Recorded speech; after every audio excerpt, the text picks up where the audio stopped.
Այսօր զարմանահրաշ օր է, տոնում ենք մեր Տեր Հիսուսի փառավոր հարությունը, մի իրողություն, որ կարելի ասել համաշխարհային պատմության ամենահանգուցային, ամենակարևոր կետն է։ Ամեն ինչ գոյություն ունի այդ օրվա պատճառով։ Ոչինչ չէր լինի, ոչ մի արչագործություն, ոչ մի պարտեզ, ոչ մի տիեզերք, ոչ մի Ադամի որդիներ, հրեշտակներ, սատանա, դատաստան, ոչինչ չէր լինի, եթե չլներ այդ օրը։ Եթե Աստված որոշած չլներ, եթե Աստված տեսած չլներ հարության օրը։ Համար մենք ոչ թե արարչագործության վկաներն ենք իրականում, ոչ թե, չգիտեմ, որ Աստված կա դրա վկաներն ենք, մենք Հիսուսի հարության վկաներն ենք։ Հիսուս ասեց, իմ վկաները կլնեք, եւ դա ասեց երբ հարությունից հետո։ Իմ վկաները կլնեք։ Երուսաղեմում, Հրեաստանում, Սամարիայում, մինչև երկրի ծայրերը, մենք այդ ծայրերի մեջ ենք, մինչև վերջ, մենք իր հարության վկաներն ենք։ Իմ կյանքում մի կարևոր փաստ կա եւ դրա վրա հենված մնացած ամեն ինչ։ Հիսուսը հարություն առել։ Դա համար այդ ավետիսը, նույնիսկ ծնունդը իրա, ոչինչ չէր նշանակի ոչ մեկիս համար, եթե չլներ այս հարության օրը։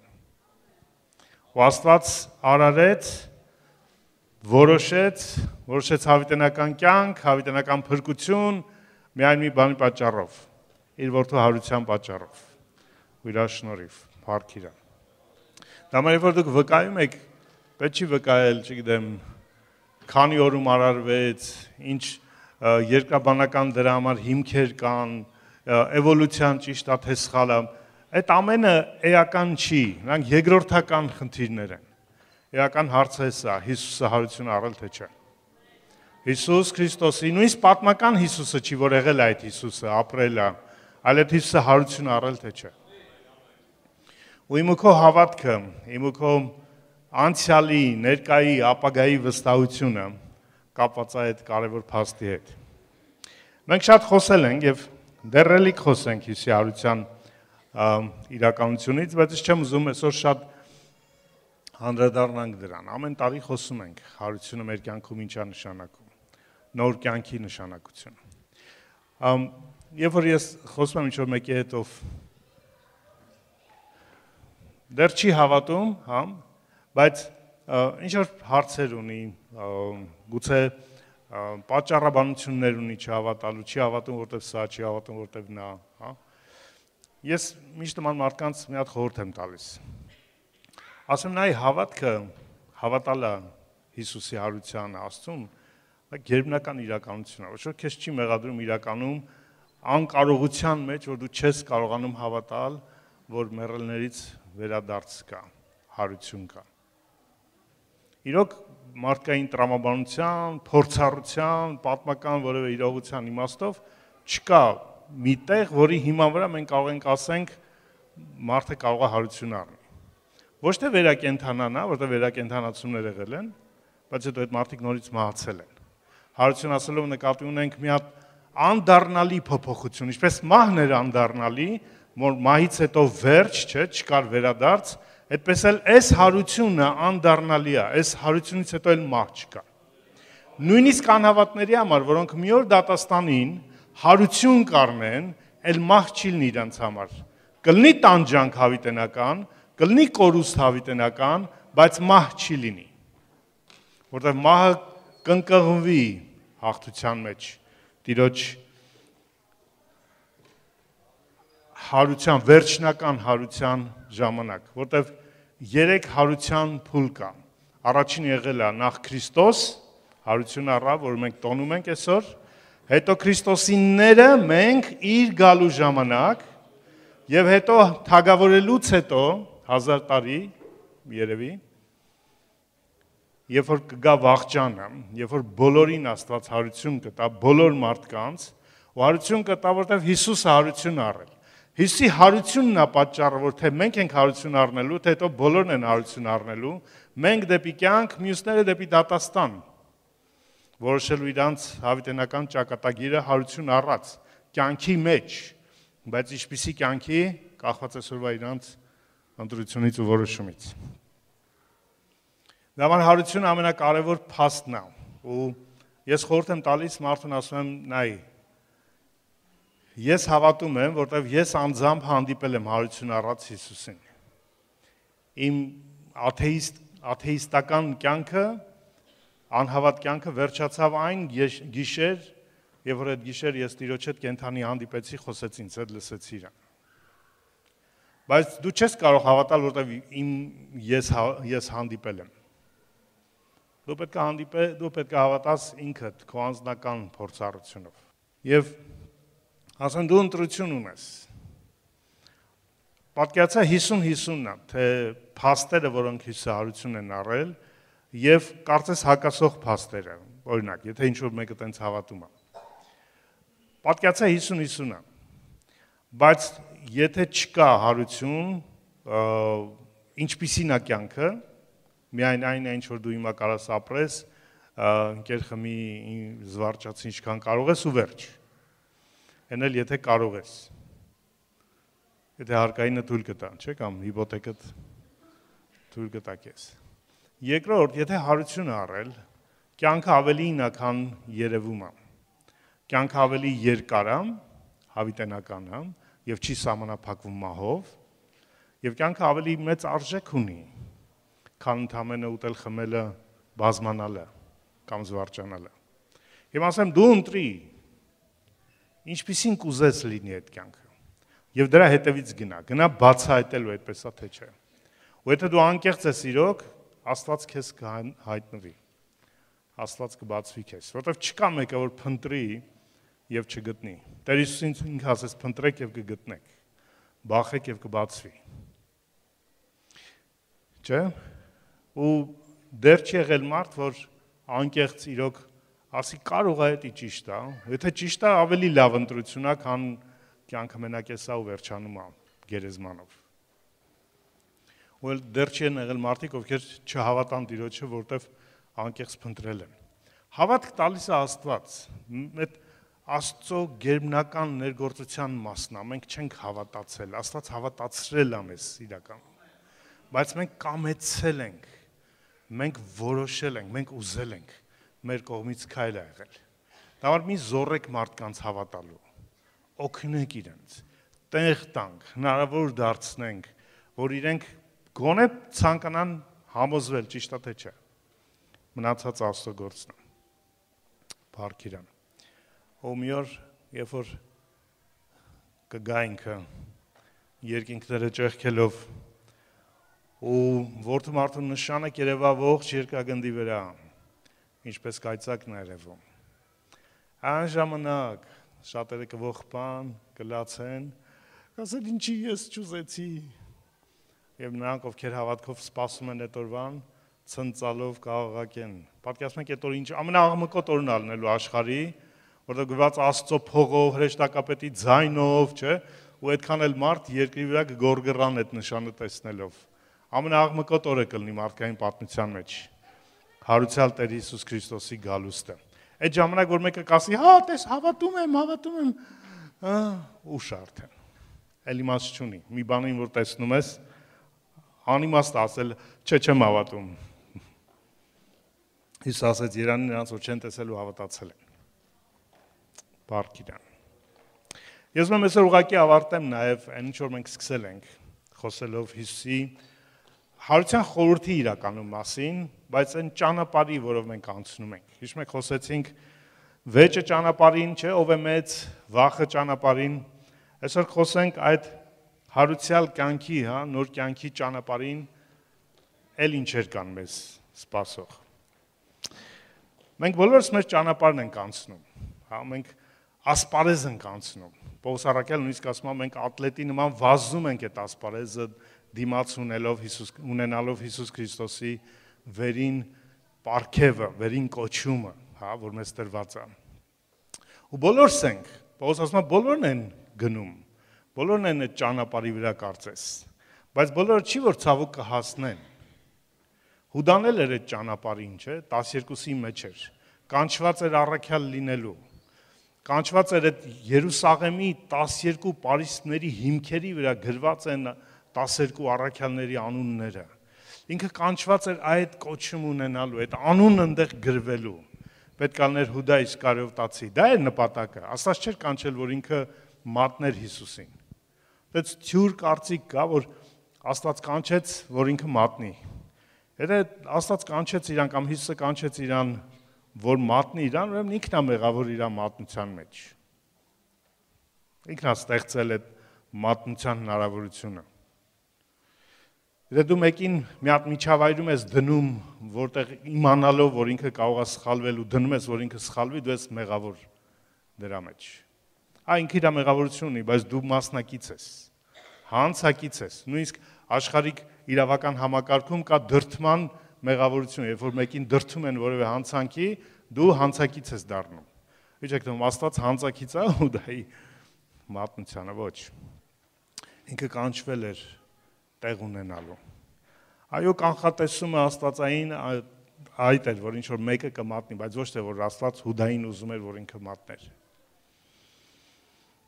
Բոլորը չի, որ սկսում են ու վերջացնում են։ Պողոսը Փիլիպպեցիների նամակում ասում, ցավոք շատերն են քայլում, բայց ցավոք բոլորը տեղ չեն հասնի, ոմանց վերջը կլինի կորուստը։ Կարևոր է իմանալ ինչպես քայլել, որպեսզի հասնել մինչև վերջ, հասնել այդ փառավոր հարությանը, որ օրհնյալ Հիսուսի հարությունը զուտ ավետիս չլինի մեր կյանքի նկարագիրը, լինի մեր կյանքի ամբողջացումը, ու այդպես գրված է, որ մենք հասնենք իր Պողոսն ասում, որ հասնեմ իր փառավոր հարությանը։ Կարծում եմ բոլորս, ովքեր այստեղ ենք եւ հավատում ենք Հիսուսին, ուզում ենք նաեւ որպեսզի դիմավորենք իրեն, երբ որ գաղութերում ու լինենք այդ երկրորդ, իրենից հետո հարություն առնողների մեջ։ Այսօր խոսենք այդ հարության հետ կապված, խաչելության հարության հետ կապված այն մասերի հետ, որ ճանապարհին մեզ բոլորիս հանդիպելու ենք։ Հռոմեացիների 5-րդ գլխում Պողոս առաքյալը երբ որ խոսում է, որ Աստված ում կանչել է նախասահմանությունով իր, որտեղ նախապես տեսել է, նախապես կանչել է եւ ում կանչել է նաեւ արդարացրել է, ում արդարացրել է նաեւ փառավոր արել, չէ՞։ Եվ հետո ասում է, ով կարող է Աստծո ընտրյալներին դեմ դնել, Աստված արդարացնում, ով կարող է մեղադրել, Քրիստոսը, որ բարեխոս է, միջնորդ է, մանավանդ որ ինքը մահացավ եւ հարություն առավ, չէ՞, եւ հիմա հոր աչին է, ու մի կարճ համարի մեջ Պողոսը խոսում է Հիսուսի դերի մասին, Հիսուսը մահացավ, հարություն առավ, հոր աչին բազմած, բարեխոսում է մեր համար, ով կարող է մեզ դեմ կանգնել։ Միայն մենք, եթե մենք չշեղվենք ճիշտ ճանապարհից, ընթացքից, ինչը հավատում եմ չենք ուզում, չեմ ուզում վախացնեմ ձեզ, չեմ ուզում հակառակը հորդորեմ, գնանք մինչև վերջ, նվիրված ու հավատարիմ։ Բայց այդ ճանապարհը հեշտ չի, չէ՞։ Թե առաքյալները, թե Հիսուսը զգուշացնում էր, որ իր հետևից գնալը, իր նման լինելը գին ունի, արժեք ունի, հեշտ չի, ինչ որ բաներ կա պետք է հրաժարվել, ինչ որ բաներ կա պետք է ընդունել, չէ՞։ Եվ ինչ կա դրանում։ Երբ որ Հիսուսը խաչի վրա էր, ընդհանրապես այդ խաչելության, իրադրության, մարդկանց վերաբերմունքը, դա նաև մեր հանդեպ վերաբերմունքն է, եթե դու մեկանում ես Հիսուսի հետ։ Եթե դու քրիստոնյա ես, ոչ թե իծնե, ոչ թե որտեղ մանուկ ժամանակ քեզ կնքել են, այլ ի սրտե հավատքով եւ Հիսուսի հետևորդ ես, դու ես նույն ճանապարհը անցնելու, ինչ որ Հիսուսն է անցել։ Նույն մարդկային վերաբերմունքին ես հանդիպելու, ինչին Հիսուսը հանդիպեց։ Եվ որ Հիսուսը խաչի վրա էր, մարդկանց վերաբերմունքն էր օրինակ ծաղրանքը կամ կամահրանքը։ Կարդում ենք Մատթեոսի 27-րդ գլխում 39 խոսքից, երբ որ Հիսուսը խաչի վրա է, անցորդները հայոյում էին նրան, շարժում էին իրանց գլուխները եւ ասում, ով տաճարը քանդող եւ 3 օրում վերակառուցող, փրկիր ինքդ քեզ, եթե Աստծո որդին ես, իջիր խաչից։ Նույն կերպ էլ քահանապետներն էին դպիրների եւ ծերերի ծաղրում նրան եւ ասում, ուրիշներին փրկեց, ինքը իրեն չի կարողանում փրկել։ Եթե Իսրայելի թագավորն է, թող հիմա խաչից իջնի եւ իրեն կհավատանք։ Ոմանք ասում էին, ապավինեց Աստծուն, դաժան թող փրկի Աստված նրան, եթե նրան հաճենում է, որտեւ ինքն էր ասում, թե Աստծո որդի եմ։ Նույն կերպ էլ նրա հետ խաչված ավազակներն էին նախատում նրան։ Տեսնում եք այդ շուրջը, ճամփորդները անցնում են, քահանապետները, դպիրները, ողջ Իսրայելի կրոնավոր հասարակությունը մի բան էր տալիս Հիսուսին. արհամարանք, ծաղրանք, կամահրանք։ Հիսուսը երբեք չի պնդել, որ ինքը Աստծո որդին է, չէ՞։ Բայց քահանապետներն ասում են, որ ինքը ասեց Աստծո որդին եմ։ Այսինքն լավ էլ հասկանում էին Հիսուսը ով է։ Որտեղ մարդը, որ երբեք բացահայտ չի ասել ես Աստծո որդին եմ, ավելի շատ ակնարկել է դրա մասին, իրանք լավ էլ հասկացել են այդ ակնարկը, լավ էլ ասում են, ինքն է ասում, որ Աստծո որդին է։ Դե թե Իսրայելի թագավորն է, այսինքն իրականում ով էր Հիսուսը, Աստծո որդին էր, Իսրայելի թագավորն էր, տաճարը, նոր տաճարը կառուցողն էր, չէ, եկեղեցու կառուցողն էր, ուրիշների փրկիչ էր, այդ ամեն ինչը, այն ինչ որ էր Հիսուսը, ծաղրանքի էր ենթարկվում։ Այն ինչին դու հավատում ես, որ դա քո աստվածային առաքելությունն է, քո կոչումն է, Աստված կանչել է դա ապրելու, ծաղրման է ենթարկվելու։ Կասկածի տակ է դրվելու, անարգվելու է։ Չմտածես, այս աշխարհը ճակատդ պատճելու է իր գլխին դրի մանտ ապրես, որ դու հավատում ես, որ դու, չգիտեմ, ավետարանի ես, մարգարե ես, ուսուցիչ ես, հովիվ ես, ծառայող ես։ Հակառակը ծաղրանքի ու անարգան դու ես, որ օգտվելու են առիթից, այն ժամանակ, որ դու տկար կլնես, այն ժամանակ, որ ընկած կլնես, այն ժամանակ, որ ցավի մեջ կլնես, հիվանդություն կունենաս, ձախողում կունենաս, մեղք կունենաս, սխալված կլնես, այդ ժամանակը գան ու կսկսեն ծաղրել քեզ։ Իրանց թաքնված ատելությունը ու նախանձը լավագույն այդ ժամանակ երևա։ Եվ որ դու ճգնաժամի մեջ ես, ինչպես Հիսուսը խաչի վրա, լավագույն ժամանակն է, որ մարդկանց դիմակները պատրվում են, երևում է ով է իրականում, ով ինչ էր քո հանդեպ շնչում, ինչ էր մտածում, ինչ վերաբերմունք ուներ, թե սիրողներդ են երևալու, թե ատողներդ են երևալու, եւ որ դու տկար ես, եւ որ դու ընկել ես, եւ որ դու գուցե չես հավատում քո առաքելությանը, ով ես դու։ Թշնամին պատրաստ ալնելու այնտեղ։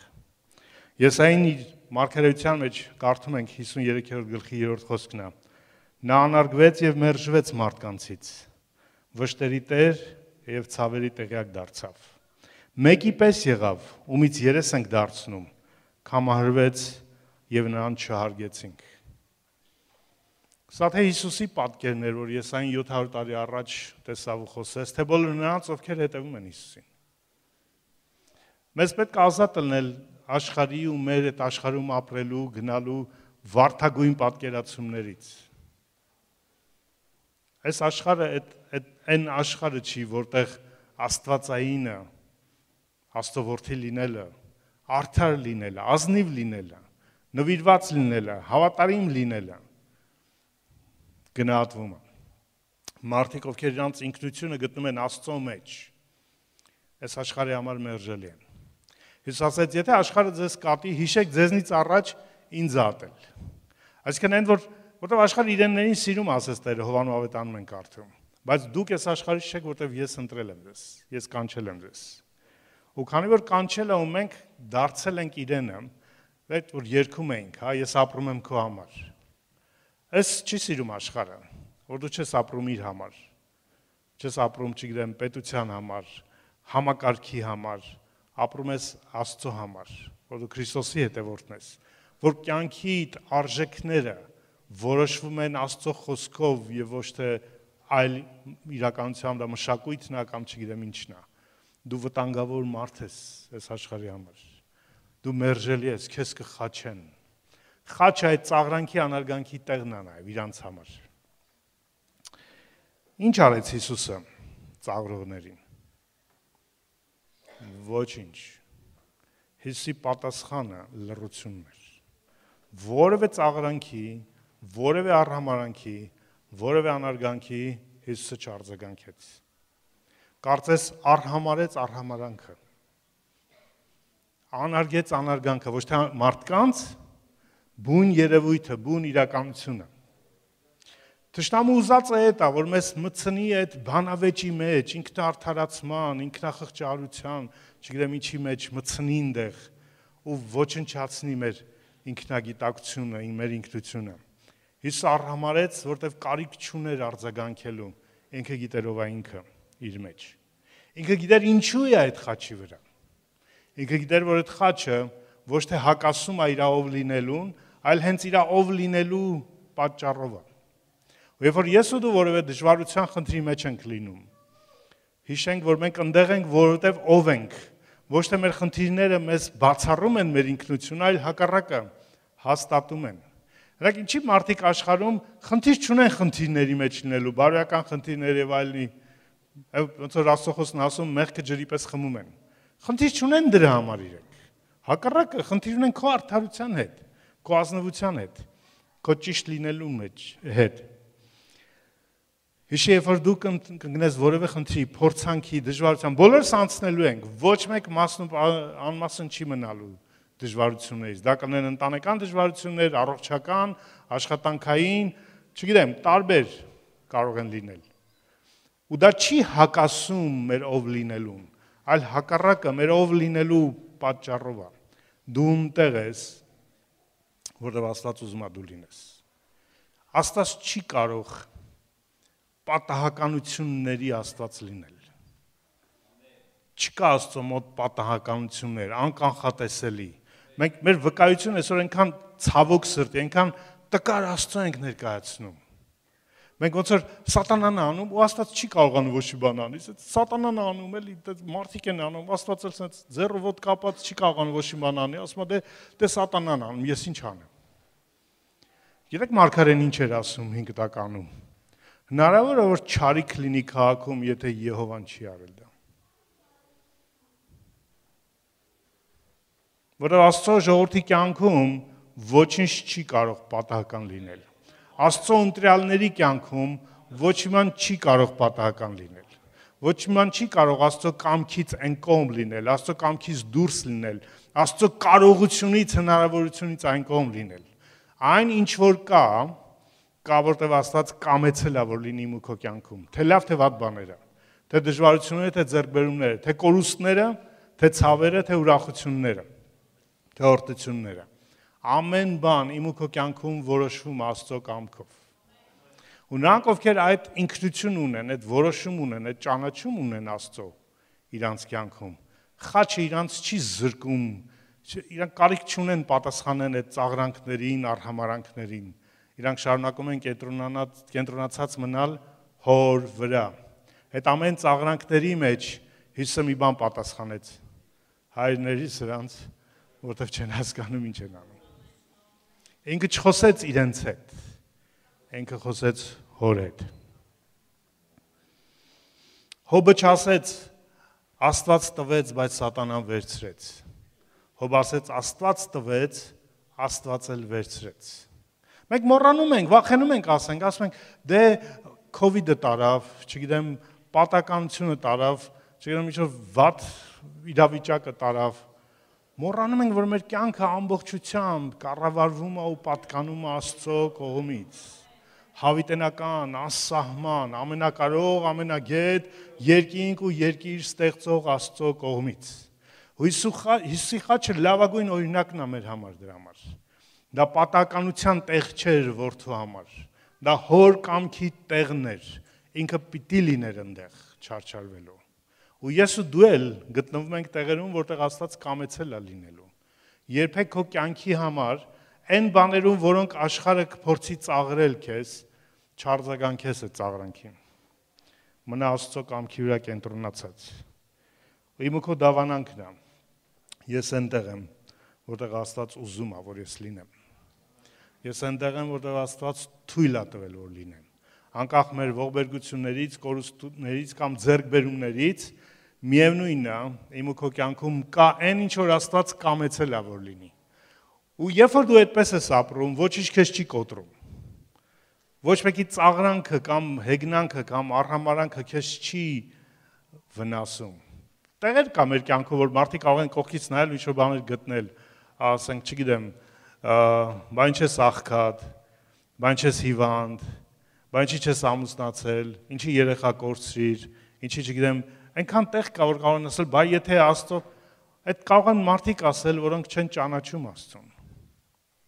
Բայց դու ճանաչում ես, մենք ճանաչում ենք Աստծուն։ Գիտենք, որ Աստծուն սիրողների համար ամեն բան դեպի բարին է գործում։ Ու գիտեք, այդ հատվածը Հռոմեացիս 8-ից ինչով է վերջանում։ Ով կբաժանի մեզ Քրիստոսի սիրուց։ Ու ես վստահ եմ, ասում է Պողոս առաքյալը, որ ոչ բարձրությունը, ոչ խորությունը, ոչ նեղություն, ոչ հալածանք, ոչ դժվարություն, ոչինչ մեզ չի բաժանի Աստծո սիրուց, որ Հիսուս Քրիստոսում է։ Այսինքն դրանք կլինեն, չէ՞։ Դրանք այդ սիրո մեջ քայլելու մասն են կազմում այդ դժվարություններ, նեղություններ, կորուստներ, հրեշտակներ, մարդիկ, խորություն, բարձրություն, երկարություն։ Ոչինչ չի կարող խլել իմ ու քո ինքնությունը, եթե մենք չենք հանձնում իրան, չենք թողում իրան։ Կարևոր է ճիշտ վերաբերվել դրան։ Դա համար երբ որ մարդիկ, ովքեր քեզ ատում են, կամ քեզ չեն սիրում, կամ ծաղրում են քեզ, որովհետև կամ կամարում են, կամ անտարբեր են քո հանդեպ, եթե չեն սիրում քեզ,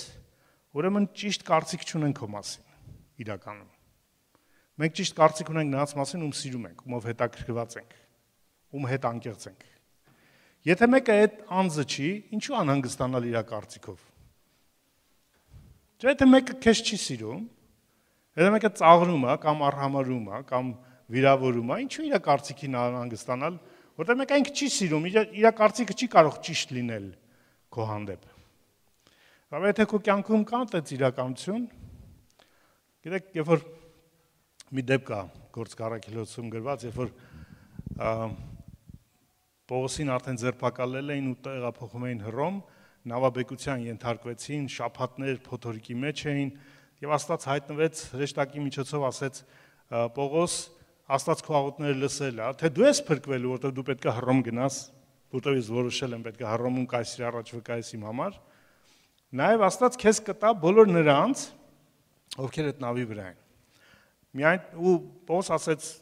բոլոր արդեն հույսները կտրել են, որ կփրկվեն, ասեց Աստված հայտնվել, ասලා մենք փրկվելու ենք։ Եկեք տեսնենք ոնց է այդ փրկության ճանապարհը։ Ի վերջո մակույկներով շարունակեցին, գտան ցամաք, բոլորով դուրս եկան այդ ցամաքից, նավին թողնելով, խորտակվելու եւ տեղի բնակիչները, Մալտա կղզին էր դա, տեղի բնակիչները ընդունում են իրենց մարդասիրություն են ցույց տալիս, կրակ են վառում, որպեսզի տաքանան այդ անձրևից ջրից թրջված, ու գրված է Պողոսն էլ գնաց ցախ հավաքեց, բերեց կրակին դնելու եւ մի օծ, թունավոր օծ, որ ցախի մեջ էր, Պողոսի ձեռքին խայթեց ու կախված մնաց։ Ու երբ որ այդ հեթանոսները տեսնում են, որ օծը խայթել է Պողոսին, մտածում են, ինչքան մեղավոր էր այս մարդը, որ թեև փրկվեց այդ փոթորիկից, բայց արդարությունը չթողեց, որ ինքը ապրի։ Մեկ իր չարիքը հասավ իրան։ Ու գիտեք ինչ արեց Պողոսը, թափ տվեց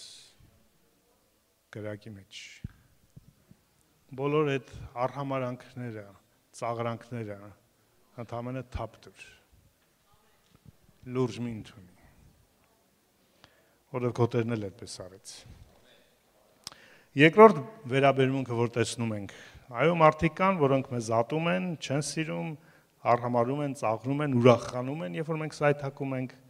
սխալվում ենք, հա, բա դու չէիր հավատացյալը, բա ինչի էսպես եւ այլն։ Ու դա նրա համար չի, որ հավատում են, որ մենք հավատացյալ ենք, պետք է առիթ են գտել, որ մեզ իրենց պես դարձնեն։ Բայց մի խումբ էլ կա մարդկային, որոնք մեր հանդեպ տենց սիմպաթիա ունեն, պես ասած, խղճահարություն ունեն։ Ու երբ որ մենք մեր խաչի ճանապարհին ենք, մեր փորձության, դժվարության, այսպես ասենք, տարբեր կարող են լինել, ամեն մեկս տարբեր խաչ ենք անցնում, փուլ ենք անցնում խաչի։ Այս մարդիկ խղճահարություն են ունենում մեր հանդեպ։ Կան նման մարդիկ էլ։ Օրինակ Ղուկասու ավետարանում 23-րդ գլխում կարդում ենք նման մարդկանց մասին 27-րդ խոսքից։ Հիսուսի հետևից ժողովրդի եւ կանանց մեծ բազմություն էր գնում, որոնք ողբում եւ լացում էին նրա համար։ Հիսուսը շրջվեց նրանց եւ ասաց. Մենք կլենք ասենք, մերսի, որ իմ հետ իմ համար լացում եք, մեկան փուզիչ է, որ դուք այտենց իմ համար անհանգստանում եք, մերսի ձեր վերաբերմունքի համար, ձեր սրտի համար։ Դուք Հիսուս ինչ ասում։ Երուսաղեմի աղջիկներ, ինձ վրա մի լացեք, այլ ձեզ եւ ձեր զավակների վրա լացեք, որտեղ ահա օրեր կգան, երբ կասեն Երանի ամուլներին եւ այն որովայներին, որոնք չծնեցին, եւ այն ստինքներին, որոնք չկերակրեցին, այն ժամանակ կսկսեն լեռներին ասել մեր վրա ընկեք եւ բլուրներին կասեն ծածկեք մեզ, որտեղ եթե դալար փայտին այսպես են անում, ապա չորին ինչ կլինի։ Հիսուս, մարդիկ լացում են քո համար, ողբում են Երուսաղեմի աղջիկները, կանայք տենց հատուկ լացողներ կային, բայց Հիսուսը մերժեց իր հանդեպ խղճահարությունը։ Եթե դու գիտես ինչու ես գտնվում այնտեղ, թույլ մի տուր, որպեսզի խղճահարությունը պատի քեզ։ Սատանան մարդիկ կբերի, որոնք ոչ միայն կծաղրեն, նրանք նաև խղճահարություն կփորձեն, որ ինչ մեղք, ինչ խեղճ տղա, ասես ջահել, ափսոս չես դու, ցես ջահել աղջիկ խելքդ ինչին ես տվել, ջահել տղա, ջահել մարդ կամ չգիտեմ ինչ, չէ՞, դու ես այդ ջրեր ընկել, խելացի մա, չեն ասել ձեզ, այն որ իբր տենց կարեք ցանկից, այն որ ափսոս ես, հիմա դրա եղածն ինչ է, այդ ինչ չեն եղել, շատ են եղել, դա թշնամու մյուս զենքն է, խղճահարություն ստեղծել, մեր են նուրբ զգայական լարերին կպնել, խղճահարության պատճ, իբր որ դու, ախ, ես ինչ վատ բան է եղել քեզ, փորձանքի ես հանդիպ, փորձանք ա եկեք քո կյանքի մեջ։ Նրանք ովքեր հավատում են, որ իրանց կյանքը կառավարվում Աստծո կողմից, պատական փորձանքների չեն հավատում ու չեն տրվում խղճահարության ծուղակներին։ Թշնամին մեր շուրջը, մեր կյանքում նաև նման ծուղակներ է պատրաստում, որ մենք տրվենք այդ, միանանք իրանց կարծիքին, միանանք իրանց հետ ու համաձայնվենք փաստորեն, որ մեզ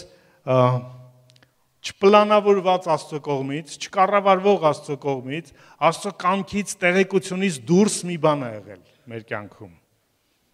Ու մենք դրանով ներքին մի հատ սերմեր ցանեն մեր սրտում կասկածի ու վստահության Աստծո ամենակարողության վրա։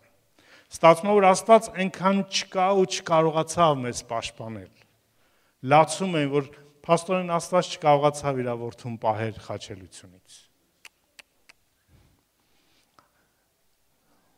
Մենք կորուստներ ունեցել ենք,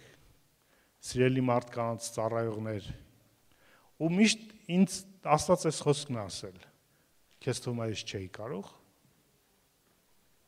քեզ թվում է ես չէի կարող, ու ես մի բան գիտեմ, մեր կյանքում լինում է այն, ինչ որ Աստված կամենում է լինի, թե մեր միտքը չի հասկանում, մեր զգացումները, մեր փորձառությունը, մեր ամեն ինչ դրան ամեն ինչ ցավում ու նեղվում է դրանից։ Ու կարծես մեր ներսում մի հատ ինչու է գոռում Աստծուն, որտեվ պետք է չլինի դա։ Բայց մի հատ ինչուին մեկ այլ կանչ կա, հավատքի կանչը, թող քո կամքը լինի։ Ոչ թե ինչպես ես եմ ուզում, այլ ինչպես դու ես ուզում, որտեվ դու բարի ես, Աստված բարի է։ Կարևոր է, որ այս խղճահարության ծուղակների մեջ չընկնենք, մենք մեզ ինքներս չգցենք, ոչ էլ թույլ տանք, որ մեզ ուրիշները գցեն։ Ընդհանրապես մահվան արկայությունը, չարության արկայությունը, որ ոնց որ անդադ արգումենտ է բերվում Աստծո գոյության, Աստծո բարության դեմ, կամ եթե Աստված կա ու ինքը չարություն է թույլ տվել, ինքը կամ ամենակարող չի, կամ բարի չի։ Ու այդ երկուսը գալիս են մարդկային տրամաբանությունից ընդամենը, իսկ գուցե Աստված ավելին է, քան մեր մարդկային տրամաբանությունը։ Գուցե Աստված չարիք է թույլ տվել, որպեսզի ավելի մեծ բարիք հատուցի։ Գուցե չէր կարող հավիտենական օրհնության, հավիտենական փառքի ճանապարհը ուրիշ ձև լինել, քան նեղության ու դժվարության, հավատարմությամբ, զրկանքով, կորցնելով, բայց մնալով հավատարիմ ինքդ քեզ եւ քո Աստծուն, քո առաքելությանը, քո տեսլականին, քո հավատքին, այն ինչ որ դավանում ես։ Ընդամենը մի շաբաթ առաջ Ծաղկազարդին Նիգերիայում հարյուրավոր քրիստոնյաներ սպանվեցին եկեղեցիներում։ Բայց այդ նույն Աֆրիկայում անցած ձմռանը, որտեղ ամառ էր, երաշտի պատճառով հարյուրավոր հազարավոր քրիստոնյաներ ճակերտավոր իսլամ ընդունեցին, որտեղ մուսուլմանները օգնեցին իրենց, ջուր տվեցին, հաց տվեցին։ Ինչ արժի այդ հավատքը, որը կախված է որովայնի հետ ընդամենը։ Ես կարող եմ համարձակ ասել, որովհետև մեր ազգն ազգն է, որ դարեր արյուն է թափել, զոհվել, բայց չի ուրացել իր հավատքը։ Եվ որ թուրքական զորքերը մտան Թիֆլիս, վրացիները անմիջապես իսլամ ընդունեցին։ Իսկ հայերը ոչ։ Դա համար հայ իշխաններին կախեցին Թբիլիսի, Բերդի պարիսպներից։ Բայց հայերը մնացին իրանց հավատքի մեջ։ Սա արժեք ունի Աստծո առաջ։ Սա կարևոր է, նույնիսկ եթե կարող եք մեղադրեք, ասեք, դե մի շատ են հասկանում, մարդկա ասում է ես քրիստոնյա եմ, չգիտի իսկի Քրիստոսով եմ, բայց ասում է, չէ, բայց պահում է, չէ, հավատարիմ է մնում։ Կարևոր է մնալ մեր ինքնությանը, հավատալով, որ անկախ իրավիճակից, անկախ խաչից, անկախ այդ անարգանքից, անկախ դժվարությունից դու ընդեղ ես, որտեղ Աստված ուզում է դու լինես։ Ու Աստված է քո կյանքը առաջնորդում։ Ոչ պատահականությունները, ոչ մարդիկ, ոչ քահանայապետները, ոչ Պիղատոսները, ոչ ժողովուրդը, ոչ ամբոխը, Աստված ու դուք եք իրար այդ որոշում, որտեղ քո կյանքը անցնում։ Նրանք ովքեր խղճում էին, գուցե անկեղծ խղճացողներ էլ կային։ Հետաքրքիր է Եսային նույն 53:10-ում ասում է, թեև նա անօրինություն չգործեց եւ նրա բերանում նենգություն չգտնվեց, սակայն Յահվեն կամեցավ, ոչ թե թույլ տվեց, կամեցավ, որ կործանի նրան, ուժեղ բառ է օգտագործված, ջախջախի նրան, այդ բառն է, կործանի նրան, փշրի նրան եւ ցավերի մատնի։ Ոնց կարող Աստված կամենա իր որդուն ջախջախի, ցավերի մատնի։ Որ ծնողը կուզենա իր երեխային տանջանքի ենթարկել։ Կա տես ծնող, որը կասի ես երեխային ուզում եմ տանջանքի չարչարանքի։ Մեր երկնային հայրը կամեցավ իր որդու Հիսուսի ջախջախումը, փշրվելը, որպեսզի մեզ հավաքի, որպեսզի մեր կյանքը իմիգա վերականգնվի, դառնա իրենը, հանձնեց որդուն, որպեսզի մեզ բռնի, մեզ ունենա։ Ու դա այն գերագույն ուրախությունն էր, որով Հիսուսը գնում էր խաչ։ Հիսուսը չէր նայում չարչարանքներին, Հիսուսը նայում էր ինձ ու քեզ ունենալուն, իմ ու քո հետ հավիտենությունը վայելելուն։ Դա համար ո՞րն էր ավելի։ Եթե նայեր իր ասը չեմ ուզում ես չարչարանքը, դա բարիք էր, կլներ ամենաեգոիստ մարդը ի վերջո, ով միայն իր մասին մտածեց։ Ես ու դու երբ որ անցնում ենք, հիշենք, որ Աստված ավելի մեծ է իր ծրագրի մեջ։ Նույնիսկ եթե ես չեմ հասկանում, դու չես հասկանում, չունենք պատասխան ինչու, իմ պատասխանը սա է, Աստված բարի է, Աստված հավատարիմ է։ 1921 թվականին Կանադայից մի արշավախումբ մեկնեց Վրանգլերի կղզի։ Դա Չուկոտկայի վերևում է, եթե աշխարհագրությունից պատկերացնում եք։ Մոտ 1200 կիլոմետր կանադական ափերից հեռու։ 5 տղամարդ էին, բոլորն էլ սպիտակ, չէ, 4 տղամարդ էին կներեք, բոլորն էլ սպիտակ, եւ մի տեղացի ինուին ցեղից կին էին վերցրել, երիտասարդ 23 տարեկան, որպեսզի խոհարար լիներ իրենց։ Առաջի տարին շատ լավ անցավ, հասնում են կղզի, առաջի տարին լավ էր, բայց երկրորդ տարին սկսում է եղանակը փոխվել եւ սննդի պաշարները վերջանում են, մեկն էլ հիվանդանում է, չեն կարողանում իրանց հետ վերցնել այդ կնոջը, Ադա Բլեքջեք անունով Ադային, պաստորեն, թողում են այդ հիվանդի հետ, իրան գնում են մայրցամաքից օգնություն բերելու։ Հետագայում պարզվում է իրանց ոչ մեկը ողջ չի մնացել, հետ գնացողներից այդ 3 տղամարդները ոչ չանում են։ Եվ 2 տարի ես կինը, որ ոչ մի հմտություն չուներ ապրելու վայրի բնության մեջ, 2 տարի մենակ է մնում։ Սովորում է կրակել, որսալ, կառուցել, չգիտեմ, արջերին քշել, ձուկ որսալ, փոք որսալ։ Պատկերացնում եք Հիսուսում 2 տարի մնալ այդ ու սպասել, երբ գալու օգնությունը։ 2 տարի անց, երբ որ ի վերջո գալիս է մեկ այլ էքսպեդիցիա օգնության, գտնում են իրան մենակ, իր կատվի հետ, Վիկտորիա կատվի հետ, որ 2 տարի իր հետ էր եղել, այն տղամարդը մահացել էր, հիվանդը ցինգայից, իրան գտնում են նիհարած, բայց անկոտրում։ Հետագայում, երբ որ ուսումնասիրում են իր օրագիրը, գտնում են, որ ամեն համարյա օր ինքը աղոթում էր, բարձրաձայն կարդում էր Աստվածաշունչը։ Դուք եղել եք, չեք եղել լավ, ով է տունդրայում եղել եք, որտեղ հյուսում։ Երբեմն նենց լռություն է, դու քո ներսը լսում ես։ Ես ծառայել եմ հյուսում, ես գիտեմ։ Ու ինքը բարձրաձայն կարդում Աստվածաշունչը եւ իր գրառումների մեջ համարյա ամեն էջի վրա գրված է. ես չեմ վախենա, Աստված իմ հետ է։ Նա հոգ է տանում իմ համար։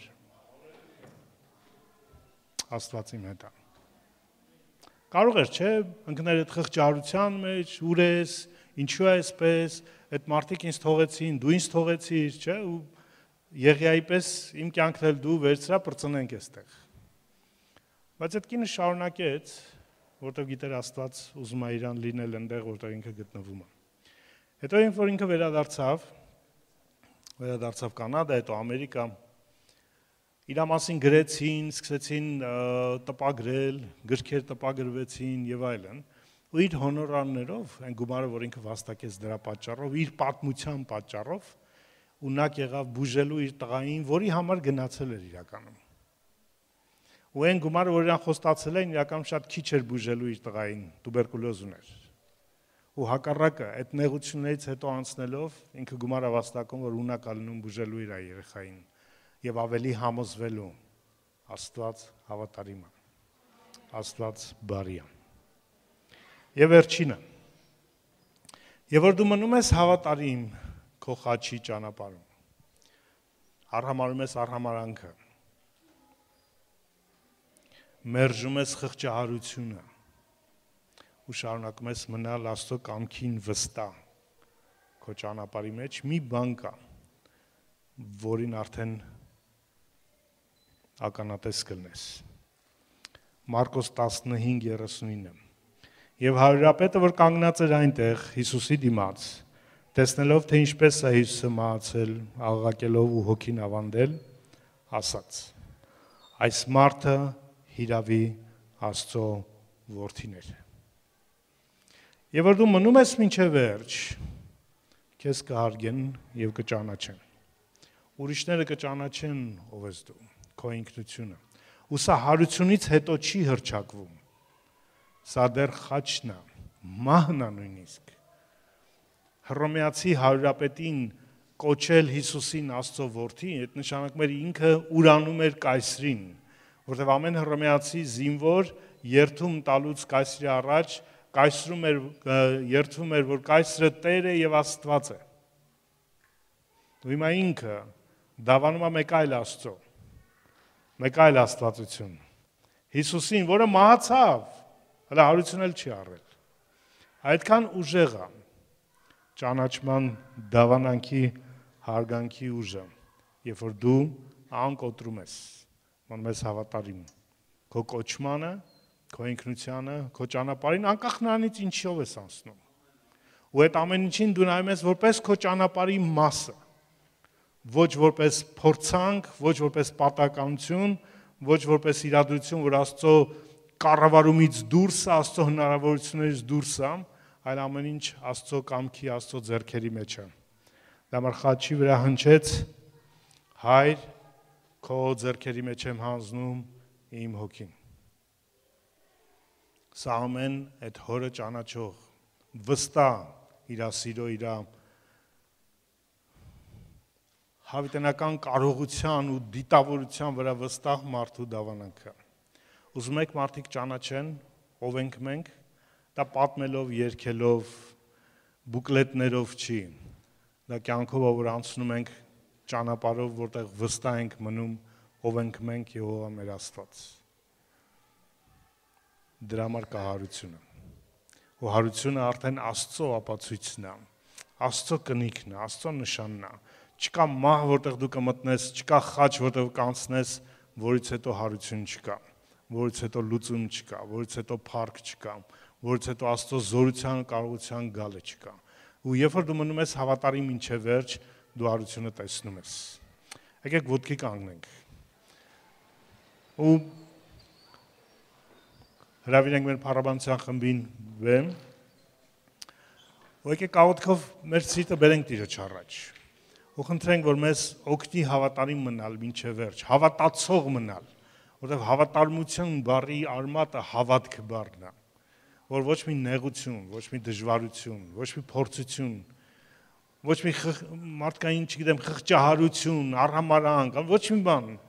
չի խանգարելու մեզ հավատալու ով ենք մենք, մնալու հավատարիմ մեր կոչմանը, մեր առաքելությանը, վստահելով մեր երկնային Հորը ու մեր Տեր Հիսուսին։ Ամեն հարության տոնը այդ հավատարմության ու հավատքի տոնն է։